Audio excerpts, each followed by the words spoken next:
Hello everyone, and welcome to my Bold and Beautiful Today channel. Ridge sits crying. Ridge is trying to wake Brooke's face with his hand and Brooke is dead on the seashore. Brooke regains her man after Ridge's unlikely rescue clears the deck. Brooke Logan was saved by Ridge Forrester. That is the developed climax that can support the upcoming reunion of one of the most famous couples in this soap drama. Nick Marone was just as careless as Brooke. His hasty attempt to win over Lang's character as part of an engagement attempt backfired. Nick almost collided with another boat because the steering wheel of the boat he was captaining was broken. Although he escaped that collision, Brooke was flung overboard and he fell, hitting his head. Disorder is 8+8. Brooke made a careless decision by lounging unrestrained on the back of the boat. Ironically, Ridge has previously and most recently distanced himself from her for that reason. He had a special reason for getting engaged and committing to Taylor Hayes earlier this year. Taylor, in his opinion, was the anti-Brooke. There's no need for a safe space landing cliché. Ridge merely believed that Brooke had a chaotic pattern and would not deviate from it. As expected, she didn't. Despite not being together at the moment, being married to Brooke 8 times indicates that there have been 8 breakups. Ridge, however, is now asserting that he will mend their differences. Why? Captured in the enchantment of Italy. The scenes from this particular location shot in Italy are very amazing and unforgettable. Devoted fans are aware that they will always be a part of both characters' memories and will be included in a retrospective package, and that's alright. However, Ridge's failure to remember that he promised Taylor something that now appears to be an immediate risk of shattering her heart is unacceptable. Brooke thought Taylor's broken heart condition was serious. Ridge repeatedly caused emotional harm to Budig's character, which almost led to her death. Even if he didn't mean to hurt Taylor, that's what he did and will undoubtedly do again if he ever goes back to Brooke. Once more, Brooke Logan triumphs. Brooke has always had faith in fate. But when Nick found out that Ridge was seeing Taylor, she had another good alternative. Longtime viewers and all admirers of this genre applauded Wagner's return to the cast. His B&B character is working toward a plausible objective. He and Brooke were once in love and have a son together. Ridge is understandably engrossed with the present. Naturally, giving mouth-to-mouth resuscitation to someone, especially a real love, made him feel better. He was also allowed to fall behind Brooke in Italy because of Taylor's absence. Budig's persona would have tried her hardest to keep him focused on her and his work. If only she had gone to the summer splash at Forrester Creations instead. Taylor may always regret her choice to place her trust in Ridge, though. However, it seems that Nick's efforts to literally dissuade her from thinking that Ridge is her fate have been unsuccessful. There will be a lot of dramatic repercussions from this good summer reversal narrative. Brooke is in the hospital. After falling into the water, Brooke Logan will need to be checked out at the hospital. When Ridge Forrester saw her on the back of the boat, he realized that something was wrong. In an attempt to catch her attention, Ridge ran toward her and called her name. She was unable to hear him, though. Around that time, Nick Marone makes a sudden turn, sending Brooke over the side. Brooke is in the hospital. To save Brooke, Ridge dives into the ocean. Seeing that she didn't answer him, he yanks her to safety. He revives her by doing cardiopulmonary resuscitation. Ridge is relieved when she awakens from the ordeal, and they kiss passionately. Ridge is adamant that Brooke be seen at the hospital. Although Brooke doesn't think it's essential, she gives in when Ridge presses. Ridge starts reflecting on all of their happy moments while in the hospital. He isn't prepared to end his romance with his beloved Logan, and he nearly lost her in the ocean. Ridge is aware of the mess that comes with being with Brooke. He has a happy life with Taylor Hayes, with whom he is engaged. However, he may choose to convince Taylor that he must be with his destiny because he is in love with Brooke. Taylor is probably going to lose it. He assured her that he wouldn't let her down. However, only a few months later, he is already returning to Brooke. After yet another separation with Ridge, Taylor will have to leave Eric Forrester's house and start over. Hope's disturbing call. Brooke contacts Hope Logan after being examined by doctors. According to teasers on The Bold and the Beautiful, Brooke tells Hope about her accident and how Ridge saved her life. Although Hope finds her mother's story unsettling, she is thankful that Ridge was there to save her life. After this potentially fatal accident, Hope tells Liam Spencer the story again, and Spencer surmises that Brooke and Ridge may have a chance to reunite. Liam starts to question whether he and Hope could experience the same level of success. If the time is perfect, they might be able to reconcile and reunite as a family. Ridge Forrester, propelled by a primal force eclipsing all recent vows and rational objections, plunged into the churning waters to save Brooke Logan from drowning, an intervention as improbable as it was inevitable within the operatic logic of their shared existence, effectively clearing the cluttered deck of competing affections, lingering resentments, and new promises to set the stage for Brooke's triumphant, almost fated, reclamation of the man whose soul has been irrevocably tethered to hers through 8 tumultuous marriages and 8 equally devastating breakups. This rescue, staged with soap opera grandeur against the cliffs of Italy, wasn't merely a dramatic set piece, it was the meticulously engineered climax, the undeniable cosmic signpost Brooke perpetually believes in, and Ridge, despite his best efforts to anchor himself in the perceived stability of Taylor Hayes, found himself helplessly obeying. A visceral reaction that overrode his carefully constructed narrative, painting Brooke as the architect of perpetual chaos and Taylor as his safe harbor. Brooke's recklessness, so recently the catalyst for Ridge's decisive turn towards Taylor and their subsequent engagement, was indeed on full display. Her choice to recline precariously on the boat's stern, untethered and vulnerable, mirrored the emotional unmooredness Ridge cited when he severed their latest connection, a pattern he declared inescapable. A self-fulfilling prophecy seemingly confirmed by the unfolding disaster.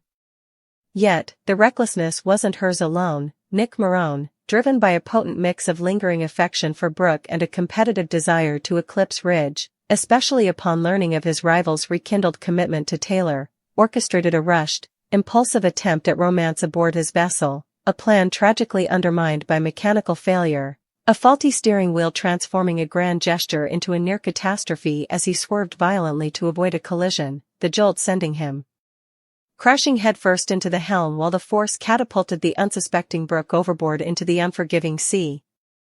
In that suspended moment of terror, as Brooke vanished beneath the waves, the intricate tapestry of recent choices, Ridge's engagement to Taylor explicitly framed as choosing the anti-Brooke, a woman embodying calm and loyalty against Brooke's perceived tempestuousness, Nick's well-intentioned but ultimately clumsy bid for a second chance, Brooke's own wistful vulnerability in the face of Ridge's renewed commitment, frayed instantly, revealing the raw, unbreakable thread that has always bound Ridge and Brooke. His dive was not a calculated decision, it was an autonomic response, a physical manifestation of a connection that 8 failed marriages and countless betrayals could not sever, a truth laid bare by the terrifying immediacy of her potential loss. The subsequent, intensely intimate act of life-saving, the desperate search, the hauling of her limp form onto the rocky shore, the frantic, life-giving breaths pressed from his lips to hers, became an undeniable, almost sacred, communion, stripping away the layers of anger, disappointment, and rationalization that had allowed Ridge to walk away. The magic of the Italian backdrop, so visually stunning it instantly etched itself into the show's iconic memory bank for future retrospectives, amplified this profoundly emotional reset, removed from the familiar pressures of Los Angeles, Forrester creations, and the watchful eyes and judgments of family. The near tragedy unfolded in a vacuum where only primal need and decades of intertwined history mattered, allowing Ridge to be swept up in the overwhelming relief and resuscitated passion. Without the immediate intrusion of complicating realities, particularly the reality of Taylor Hayes waiting back home, trusting in his fidelity and the promise of their future. This is the profound, unsettling irony Ridge momentarily forgets in the adrenaline-soaked aftermath. His heroic act, validating Brooke's lifelong belief in their destined connection, simultaneously positions him on the precipice of inflicting devastating, potentially lethal, emotional trauma on Taylor, the woman he vowed to protect from exactly this kind of heartbreak. Taylor's history is not abstract. Her broken heart syndrome was a terrifyingly real physiological consequence of the emotional whiplash Ridge has historically subjected her to, a condition Brooke herself witnessed and acknowledged as gravely serious. Ridge's return to Brooke, seemingly cemented by the rescue, isn't just a romantic betrayal, it risks becoming a physical threat to Taylor, a cruel repetition of the pattern where his vacillation between the two women leaves collateral damage in its wake, regardless of his lack of malicious intent. Yet, in the clear blue water and warm Italian sun, with Brooke gasping back to life in his arms, the weight of that promise to Taylor feels distant, overshadowed by the undeniable force of the moment and the resurgent pull of a bond forged in fire and tested by time. Brooke, sensing this seismic shift, naturally seizes the opening reaffirmed by destiny itself, her belief that Ridge is her ultimate destiny, momentarily shaken by his commitment to Taylor and Nick's earnest reappearance offering a viable, perhaps saner, alternative path, one rooted in shared parenthood, their son, Jack, and genuine past affection, evaporates in the face of Ridge's life-saving intervention.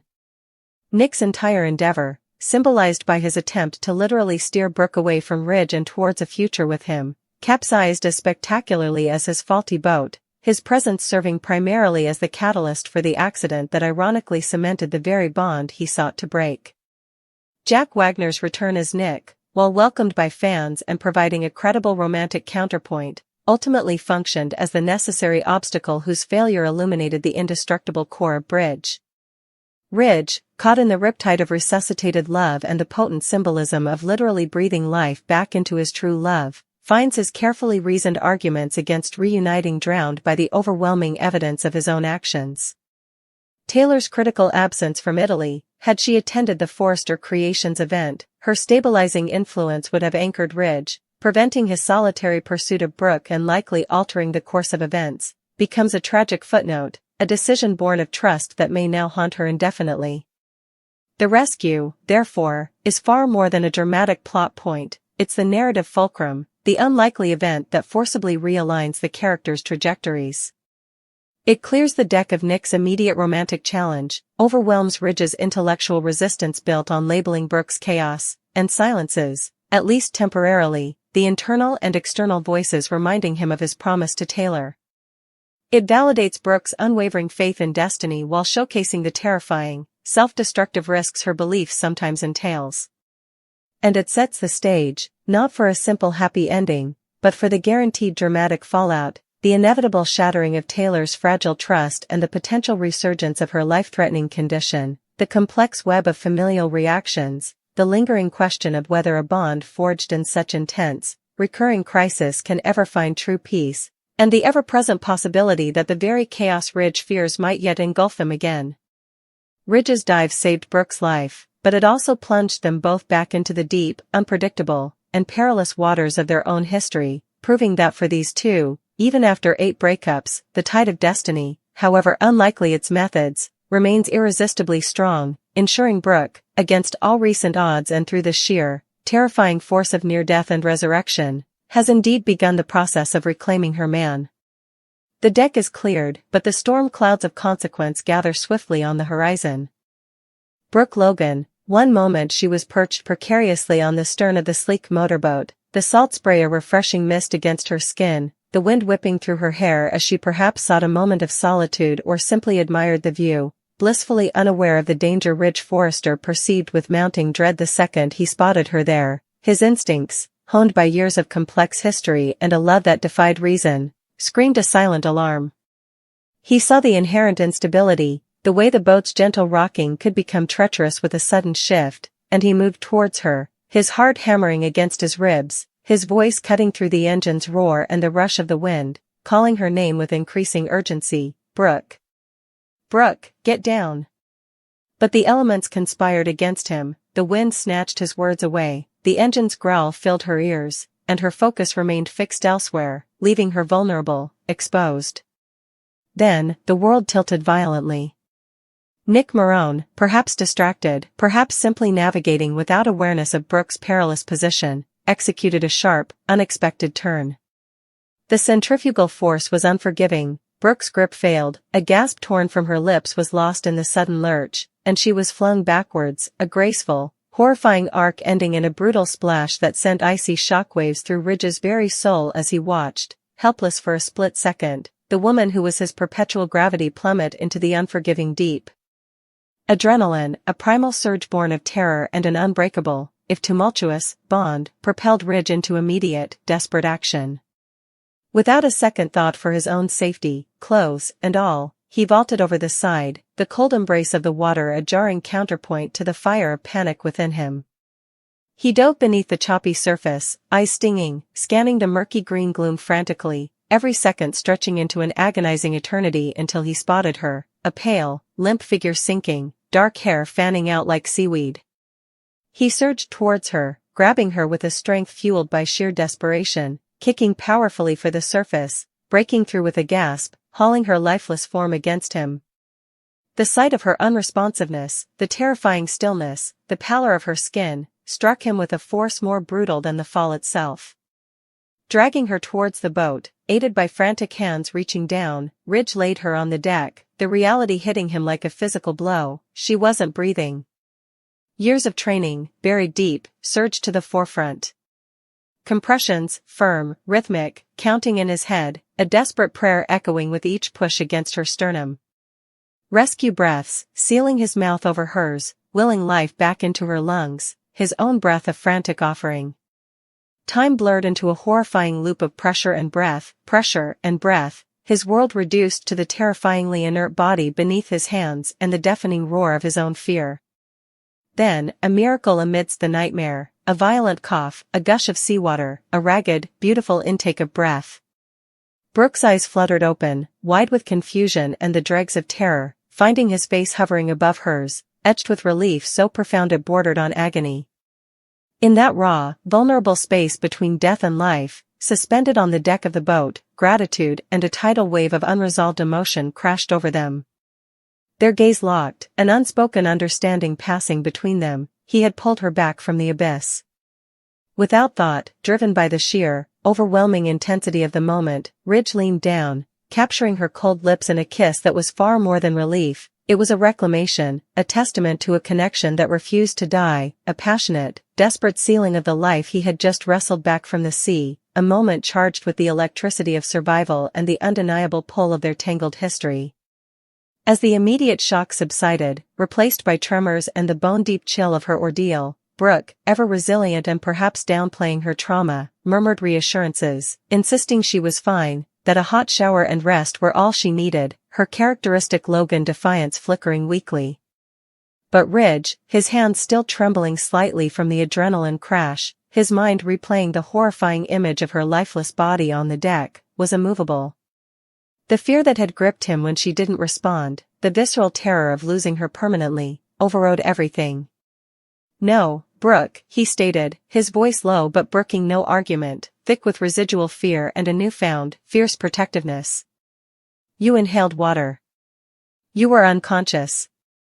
We don't know what's happening internally. You are going to the hospital. Now." His insistence was absolute, a steel core beneath the lingering panic.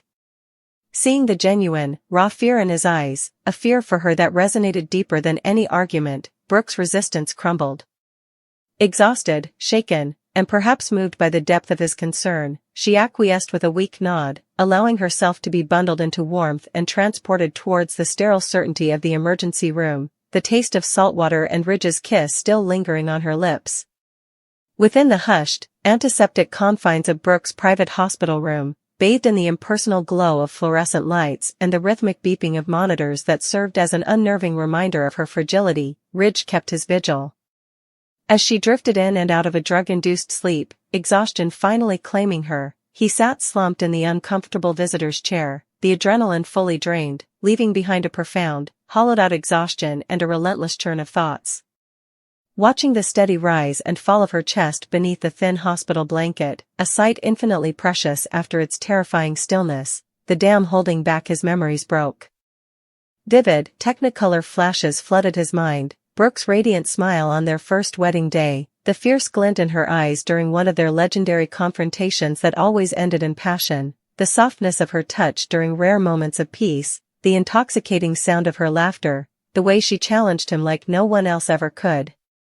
He saw her holding their children, Hope and RJ, saw her unwavering belief in destiny, a belief he had mocked and fought against, yet somehow always found himself circling back to. The near catastrophe on the boat wasn't just an accident, it was a brutal, undeniable confrontation with mortality. He had come this close to a world without Brooke Logan. The finality of that thought was staggering, an icy dagger piercing through the comfortable numbness of his current life. He had pulled her back from the edge, but the precipice still loomed large in his mind. Was he really ready to shut the door on them? Could he truly walk away from this force of nature, this woman who was as essential to him as breathing, despite the chaos she invariably brought? The image of her pale, lifeless form juxtaposed violently with the vibrant, passionate woman who filled his memories, making the idea of a future without her seem not just painful, but utterly desolate and irrevocably wrong. The hospital room, smelling of disinfectant and quiet fear, became a confessional of the soul, forcing Ridge to stare down the uncomfortable, electrifying truth. His engagement to Taylor Hayes, built on stability and shared history, felt like a comfortable harbor suddenly revealed as a cage in the face of the tempestuous, life-affirming ocean that was Brooke. This burgeoning realization, this seismic shift within Ridge as he watched Brooke sleep, carried the devastating potential to detonate his carefully constructed present. Taylor Hayes, his fiancée, awaited him, a woman of grace, intelligence, and unwavering loyalty, a healing presence after past storms. They had built something good, something stable and respectful within the grand walls of Eric Forrester's mansion. Taylor trusted him implicitly. He had promised her, after their last painful reconciliation, that he wouldn't break her heart again, that he was committed to their future. The weight of that promise felt like lead in his stomach as he looked